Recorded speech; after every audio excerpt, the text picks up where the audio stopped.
तो हमारे संकट के समय भी कोई खड़ा रहेगा, हमारे ऊपर कोई समस्या आएगी उस समय कोई हमारे साथ में खड़ा रहेगा। और जिस तरह की विरोधियों की आवाज है कि वो उनके ऊपर छोटा सा भी कोई बात हो जाती है तो सारे के सारे बिना किसी गलती के भी खड़े हो जाते हैं हमारे सामने, और हम सब उनका उत्तर नहीं दे पाते क्योंकि हम बटे हुए हैं। हमारी उससे लड़ाई है, उनकी लड़की ऐसी है, उनका पति ऐसा है, वो ऐसी है, वो वैसी है, इसमें हमारा समय ज्यादा जाता है। हम ये नहीं सोचते कि हम हिंदू हैं, हम सब मिलकर एक ताकत बने, ऐसा विचार हम कभी करते नहीं। और हम सब मिलकर एक ताकत नहीं बनेंगे तो इस तरह की जो आपदाएं हैं, जो समस्याएं हैं, समाज में है, परिवारों में है, देश की है, ये सब बढ़ती जाएंगी। और धीरे धीरे ये जो समस्या है ये संगठन पर भी हावी होती जाएगी। तो संगठन कैसे काम करेगा? तो संगठन में भी काम करने के लिए हमें व्यापक रूप से विचार करने की जरूरत है, व्यापक दृष्टिकोण रखने की जरूरत है।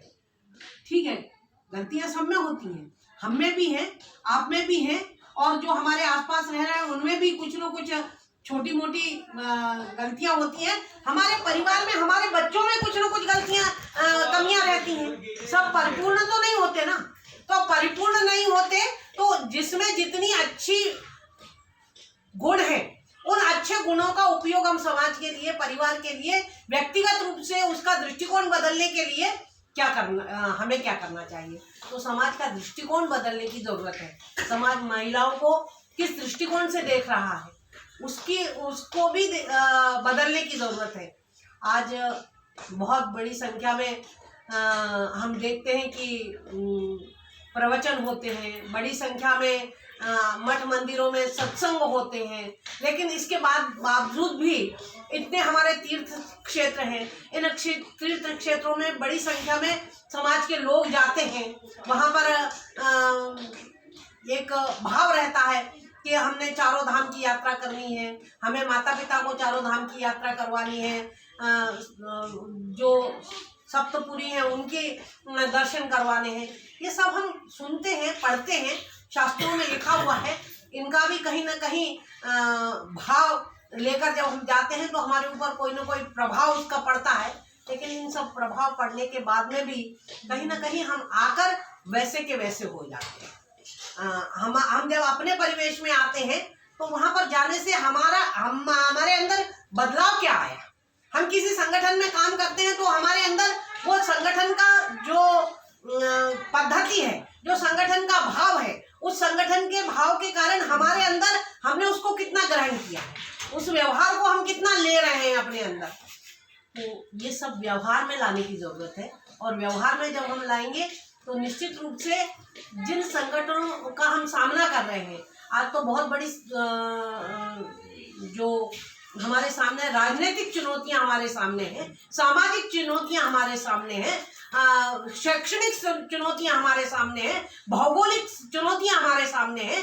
ये सारी चुनौतियों का अकेले मोदी जी सामना नहीं कर सकते।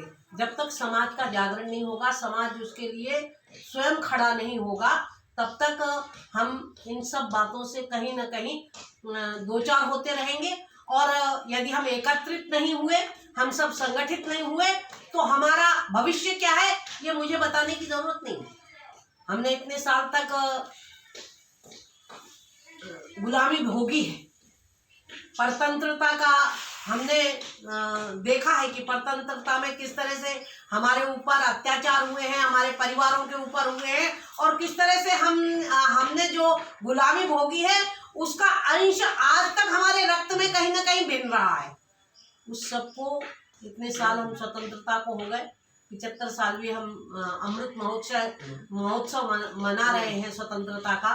इस अमृत महोत्सव में कहीं ना कहीं हम अपनी इस दूषित विचारधारा को छोड़ते हुए संगठित हों, एक दूसरे के काम में आए, एक दूसरे के लिए खड़े रहें। और अकेले हम कुछ नहीं कर सकते, इसलिए संगठन से जुड़कर काम करें।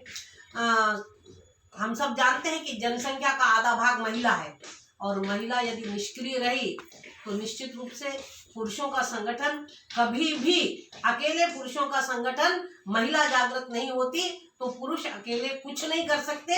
उन्हें अंततोगत्वा संगठन छोड़कर परिवार को देखना पड़ता है, घर को देखना पड़ता है, और घर को देखने के बाद में वह सब कुछ छोड़कर जिस तरह का उसका माहौल बनता है, पारिवारिक माहौल जिस तरह का बनता है, जिस तरह की विचारधारा उसके ऊपर थोपी जाती है या वह उसका कायल हो जाता है, तो उसी में जाता है। इसलिए महिला को उठकर खड़ा होना चाहिए।